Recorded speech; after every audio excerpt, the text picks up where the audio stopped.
Welcome everybody to the Senate Transportation Committee. I'm going to ask Jason Anabatarte, said if he would, to return thanks for us. And your speaker number, what? Number 1. And it is not working. I can't get number 1 working. Can you hear me? Nope. Got any deal, Andrew? Yeah, I think it's... We'll go to number 2. Try number 2. Number 2's working. It's jammed down, that's the problem. Yeah. Can you hear me now? Number 1. Number 2. Bow our heads. Dear Lord, just ask you to bless this food, bless this committee, bless the Senate, and bless the people in this room and their families as we deliberate the state's business. And ask your name that you keep everyone safe as they go home later today with the weather and everything going on. In your name, amen. Thank you, Senator. Thank you. If I could, I'd like to have our members to take a look at some of the road namings that you've got out there. They should have a list in your packet on the agenda.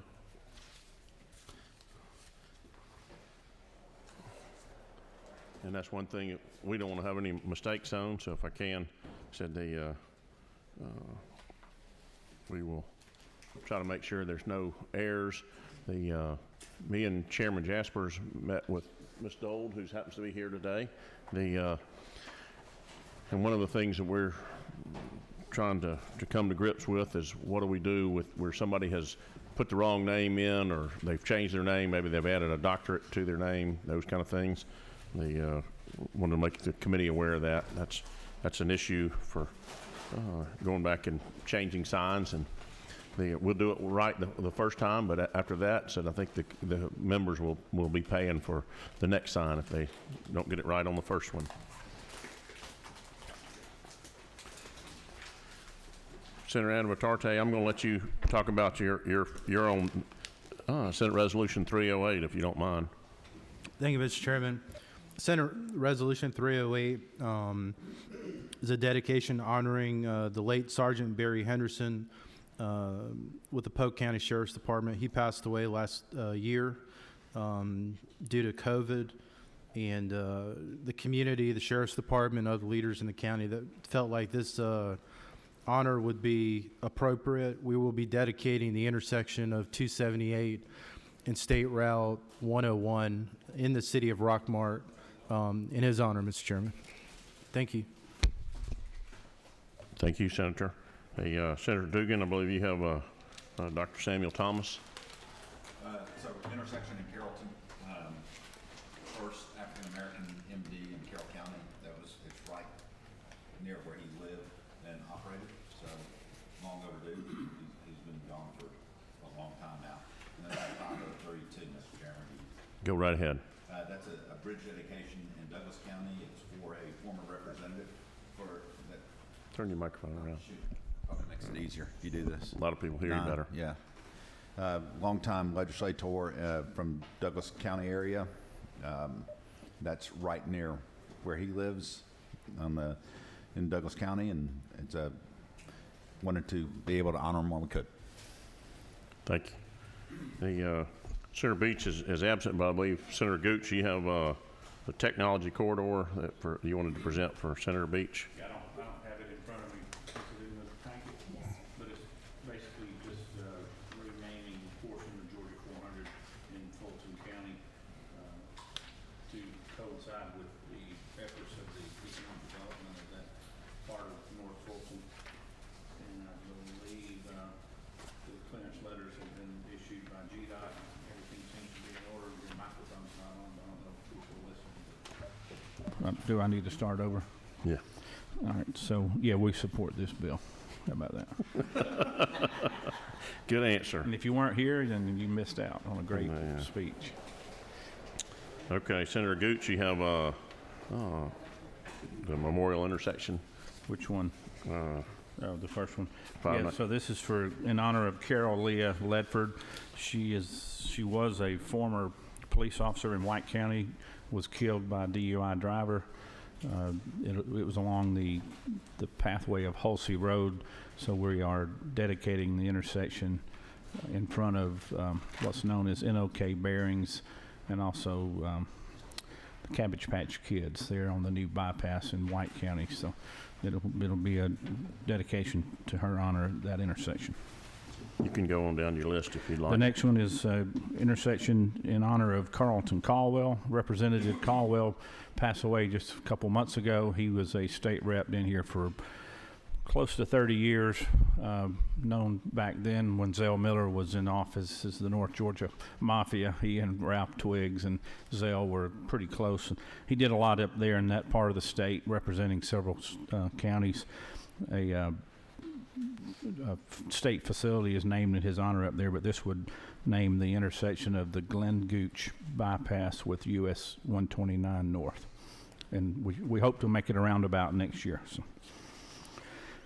The next resolution 521 is to honor and recognize Mike Berg intersection. That is at the intersection of Georgia 400 and Dawson Forest Road, which is, if you're familiar with Georgia 400 in Dawson County, it's the major intersection where the outlet malls are located. Mike Berg was a commission chairman for many years, I think 12 years in Dawson County. He was also a commissioner in Gwinnett County. He was there first. Strong leader throughout North Georgia. He was on the ACCG Board of Managers. I believe he served as president of that organization, and he's also district governor for the Rotary International. So very good honor for him. And the last one is Senate Resolution 528, which will honor Edna Jo Mize. She is a former retired employee of Kodak here in Atlanta. She's lived in Dawson County her entire life, I believe. She's a court bailiff working for the county as we speak, and this would dedicate the intersection of Kylo Church Road and Georgia 400 in Dawson County. And that is all of mine. Thank you, Senator Gooch. I actually have a road dedication or an intersection dedication I'd like to do in honor Coach Isaiah Berry. Said Coach Berry, as he commonly referred to as a longtime county commissioner there in Bear County, but you know, when I look, he was so much more to so many young people in the community. He served as a foster parent. He was a high school coach. Actually, the named Coach of the Year, said for girls track. He coached football and track and others. But he and his wife, Margie, have actually done one of the greatest things that I can think of for children, and that's to be a foster parent. And that's one of those deals that, for me, is a giving guy, and his untimely death this year. Said there are plans to rename the intersection of State Route 81 and Tom Miller Road there in Bear County. So we appreciate his service to his community, and we want to honor him in that respect. I think that covers all except for 2 members that are absent on our road namings. And for me, the next item on our agenda is Senator Gooch. You have we will.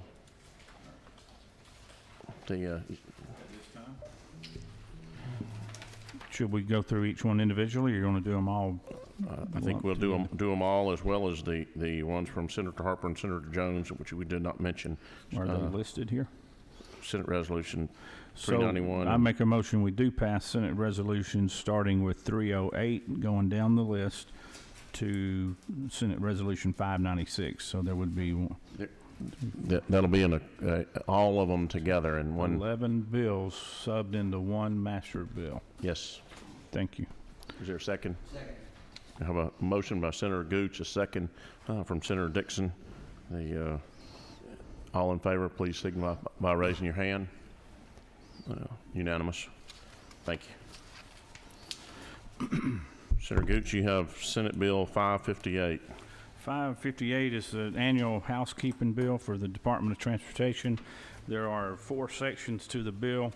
Section 3, I'm going to ask that we do an amendment in committee to strike Section 3 of the bill. Section 1 of the bill simply changes some language that was requested by Ledge Council regarding the notification for the GDOT Board of Elections. So anytime that there's an election for a new board member for DOT, I think we're currently required to send that out to all of our members by mail. The email option is much quicker, more efficient, and costs less money to the government. So at the request of Ledge Council, we have included that in this year's housekeeping bill. There's no opposition from the DOT for that. Section 2 is a small change on RFPs. Whenever an RFP comes in, from time to time, there's a need for a revision to the proposal. That proposal is sent back out to the bidder, and then the resubmittals come in. That would keep us from having to re-advertise and rebid all of this work. This was a oversight on this language 2 years ago when this bill came up originally. So the words that you see underlined on lines 40 and 41, it's basically just cleanup language. There's not a policy change in this proposal. Section 4 deals with the DOT and how we probe data for traffic counts. DOT acquires certain traffic information, just like you heard earlier in this year about how cell phone pings are being captured now to see where people travel and the directions they are and where they are geographically. DOT uses this information from time to time to determine patterns, traffic counts, and so forth and so on. All this does is provides safety to the consumers that data is not subject to open records. So if the DOT obtains this information, they would not have to provide any specific data as to whether it was Senator Lucas or Senator Dugan at a specific site at a certain time. So this just includes them in the exemptions for that Freedom of Information Act. Well, you skipped over section 3. We were going to skip it, so I wanted to strike section 3 if it pleases the committee. If I could, I believe Josh Waller with the department wanted to address this bill as well.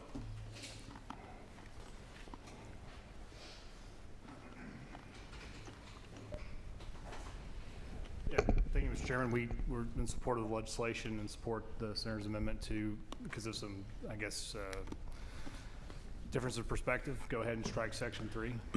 Otherwise, we're in full support of the bill. Thank you, Mr. Waller. I'll entertain a motion with an amendment. Mr. Chairman, I move we pass it as substituted. Well, we're gonna As amended. we're gonna first strike section 3. I move we strike section 3. Thank you. So moved. Said all in favor, please signify by raising your hand. That's section 3 is now struck out of LC 393293. Said, is there a motion on the bill as amended?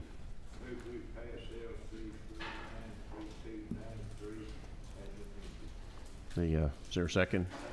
There's a motion and a second. All in favor signify by raising your right hand. Thank you.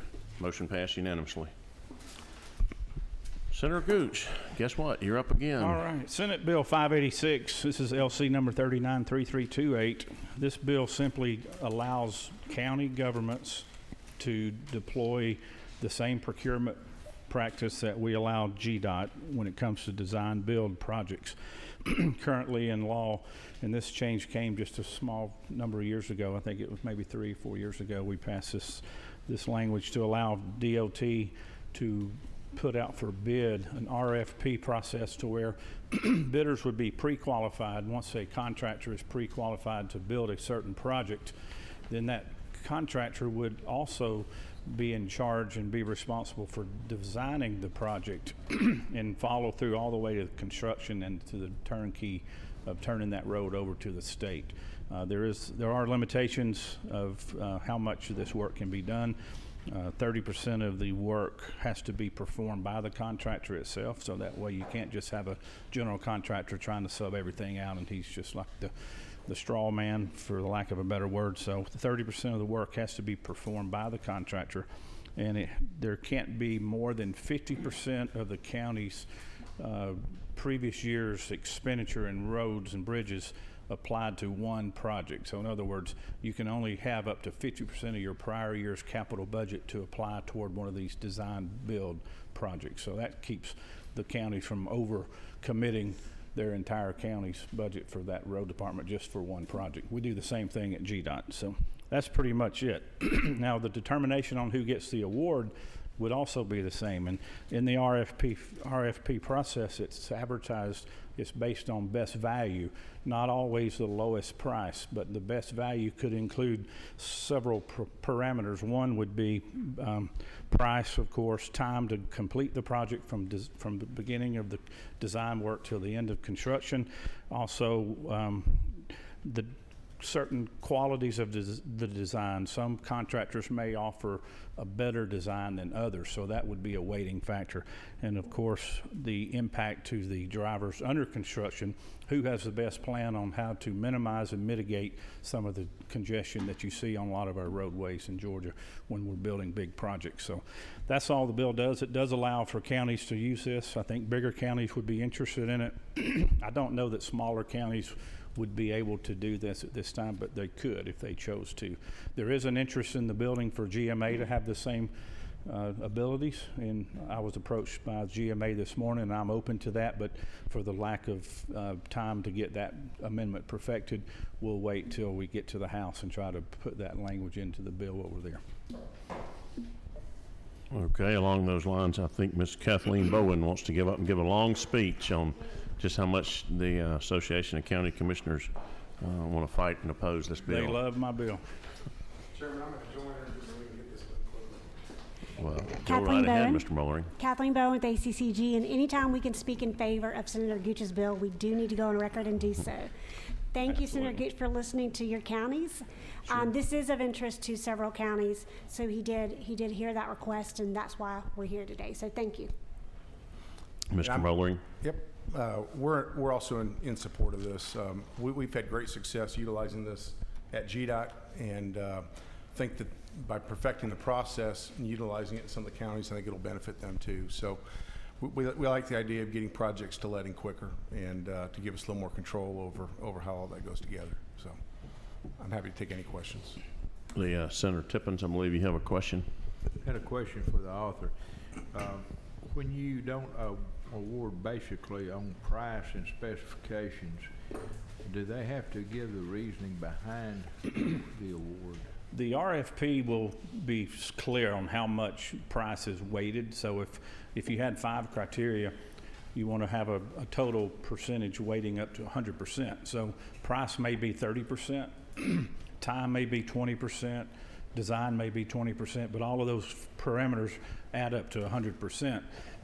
And so if a bidder comes in $100 million and the other bidder is $101 million, the extra $1 million may be worth the value if all the other criteria exceed the first bidder. Does that make sense?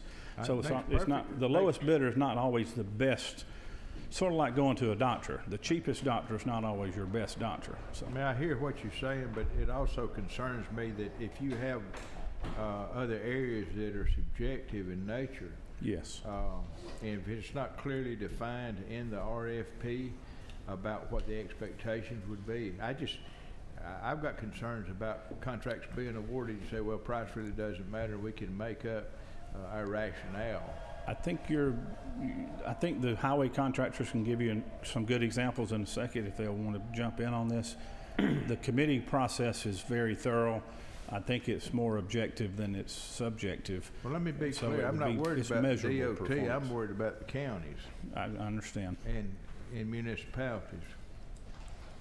Yeah, if they'll adopt the department's current manual, you'll find that price typically is a major driver. And in the county that was interested in this, their plan is to adopt that. To date, I can't think of a project that was, maybe one project that was not pure, that price didn't win. It's weighted very heavy throughout DOT's criteria. And this directs back to adopting a manual and having those parameters. If that needs to be included here, you probably can include it. But, I think if but you go it's- back to code section 32-4-63, it's spelled out in a lot more detail than you see in the bill. Yeah. But just because we didn't change that, so they're still subject to those same standards that the state Is has there any, adopted. David, if you would speak to the standards you were talking about, they're not in code, right? Or are they? They're in DOT's manual, Okay. which is the way that they evaluate these projects, which we co-developed. Would you agree to including that in the bill? I'm not trying to hold your bill up today, Yeah. but I'd like to see a floor amendment because, I mean, it would scare me if from your testimony, price may be 30%. Price doesn't ever need to be 30%. That was clearly just an example that was pulled out of the air. I understand, but I think it would help the bill and help people to understand if you had parameters that you went by that you could ascertain whether it was a subjective decision or a preferential decision. And I've seen. I'm happy to work with you between now and the time this gets through the floor. If we try to codify that language today, we won't have time to do it. I don't want to do it today because I don't want to hold up the bill, Sure. but I'm happy to look at that with you. But I think that would give a lot of people, be one of them, a lot more comfort. Okay. I'm not opposed to the concept, but it doesn't need to be the Wild West. I agree. I think when we look at what's already codified, that may satisfy part of your concern, and then if we need to do more, we can. Okay. Our leader. Thank you, Mr. Chairman. My concern's the opposite of the Senator Tippins over there. You know, my experience on this, if cost is weighted, and it has to be weighted, I've never seen one where they didn't start with cost and then move the other numbers to make sure that cost won. So, in essence, what I don't want to do is, you got a great new construction method going on here that's been, and you and I have talked about this, has been going on in the vertical world for a good while now. Right. But as soon as you put a cost in the matrix that's being signed, 99% of the time you're basically doing a low bid. That's right. That's all you're doing. That's true. We had an example when we did this originally, looking at the Savannah Bridge. Everyone knows that the Savannah Bridge is going to need to be lowered or raised or removed, and something big is going to have to happen there. So I think the design build process is one that would definitely be a good candidate for this for the state. We have several others in the MMIP program today. We're using this method around the state, so it's been a very good tool. It shouldn't dominate the entire package. It shouldn't dominate the entire program at GDOT, but it's been a good tool so far. So if I could follow up, Mr. Chairman. So, and that's maybe a GDOT question more than anything else, but you're not doing CM at risk. You're not doing program CM management, or This is design build. It's married off of our design build statute, not the other procurement structures. To your question, typically, so what happens is those price, to that one question, are sealed. Those bids are sealed until the technical proposals are scored. So to your very point, one cannot influence the other. So you complete the technical scoring and whatever percent weighted that is, you have that scored, then you unseal the bids, then that's calculated. So that's the control that's placed on that. In terms of the department's experience, typically you're in the 80-75% price range. I'll give you one example where it could be wrong. It was, I think, 50-50. 50-50, and that was on the Cortlandt Street Bridge replacement, because it was heavily weighted towards getting that bridge replaced as quickly as possible because of its impact on downtown Atlanta. So that would be a unique instance where it would go. I'd have never seen a scenario where it would ever go down as low as 30. That wouldn't be good for the owner to put 30% as price. I mean, but so you have that control. But typically it's in the space of 75-80% usually. It is. Yep. cost is 75 to 80% of the bid. It is. Yeah. On most of these bids. I mean, it's heavily weighted towards low bid, but because but the universe of, David mentioned before, there have been scenarios where the technical proposal, they had such a good proposal that it offset and it was awarded to the second lowest bidder. So I'm gonna vote for you, Bill. That makes absolutely no sense to me. 80% means you have 20% to put into everything else. They would have to get a 0 on something to, It would depend I guess it all factors on what people bid, correct? I think Okay. from the GDOT road experience, the universe of the price is the predominating factor, but depending on what you're building, price, and again, on circumstances. So Cortlandt Street, where there's a higher premium on being able to get in there and get the bridge replaced, that's was a unique situation. It was a 50-50 proposal. okay. But this is just- I'm gonna this vote is for it just because taking ours. you need additional tools in your This is toolbox. this is for the counties. Yeah, this bill only this is pertains I'm basically with for you. the county. I also understand that you can shift cost. That it looks like it's coming from one side in your proposal and move it somewhere else in the project to kind of equalize where all the money, how the monies are paid. I can tell you it's okay. the department, I can tell you the department pays very close attention to unbalanced bids and has rejected unbalanced bids. Okay. I fully support this piece of legislation there, Mr. Chairman. I do have a question for the author. On line 14, how did you choose to pick 200,000 as the That was done prior to 2022. That's current law. Well, I'm trying to see, in our public works contracts, you have to bid out anything over $100,000. Yep. So maybe Josh can address that for us. So several years ago, the department, circa 2012 2012, 2011, got a change for the department to go up to $200,000, and that's for those quick response projects. Then a few years later, we got local governments asking for those funds that come through the state. Could they mirror that? And so the law was changed so they were at the same level in terms of funds that flow through Title 32, like LMIG and such, would be governed by that. And so the quick response or those kind of turn lane projects. Once upon a time, a roundabout, you could do a roundabout for $200,000. That's becoming less and less possible. But that was those things where you've identified something in the field district. Typically, they're like, well, look, we need a turn lane here. And then what we do is we go secure three, instead of it going through the formal bid process, you go secure three estimates, kind of basic bids, and then we award it to the lowest bidder of those. But it's a more streamlined procurement process. So my question is on a project, let's say that you get a estimate of $180,000 for a project, would they still be going through all the bonding requirements and public works advertising, all of the things there? Counties can negotiate with a local bidder for those decel lanes. Anything under 200,000, they can issue a contract under their local procurement requirements. So 200,000 is the max for that. Anything under 200,000, they don't have to follow that state requirement. And that's the law today. But today, if they want to issue a public works contract over $100,000, said they've got to go through a bidding procedure, have surety bonds, performance bonds, I believe. But I've got a couple folks here from ACCG that might be able to address that a little more so.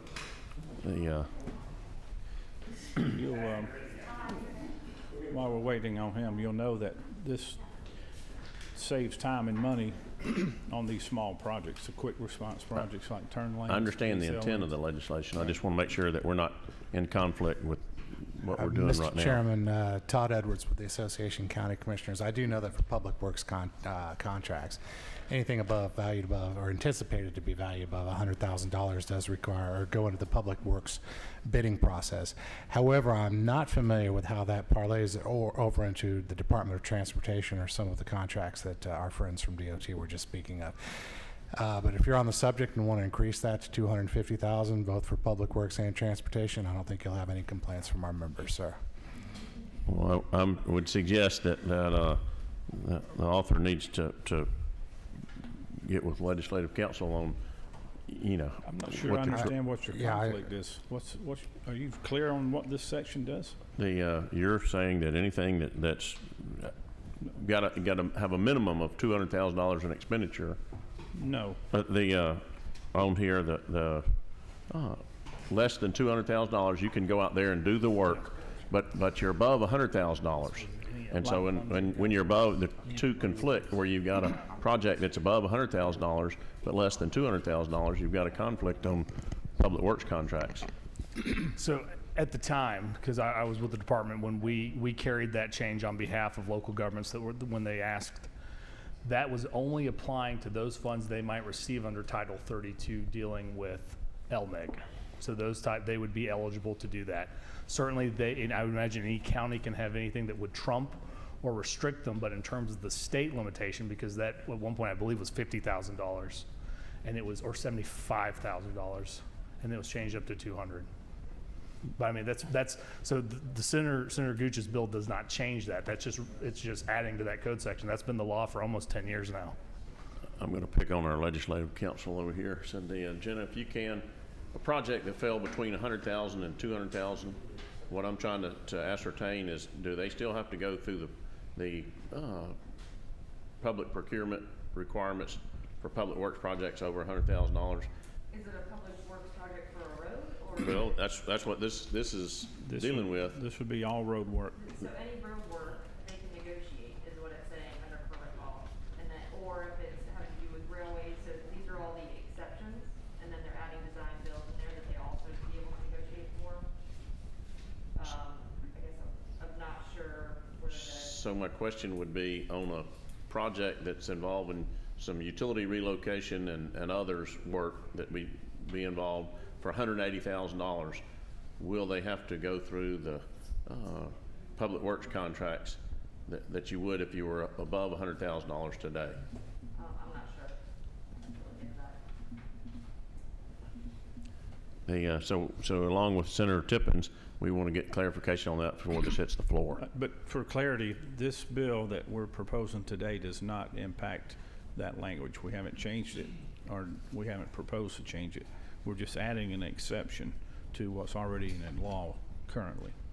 You're looking back at what was done years ago, trying to determine if that was the right decision or not. So I understand what you're saying. We're not changing any of those requirements. We're just simply adding the design build concept under the exceptions that are outlined on lines 13 through 34. Yeah. Senator Anavitarte, you have a question?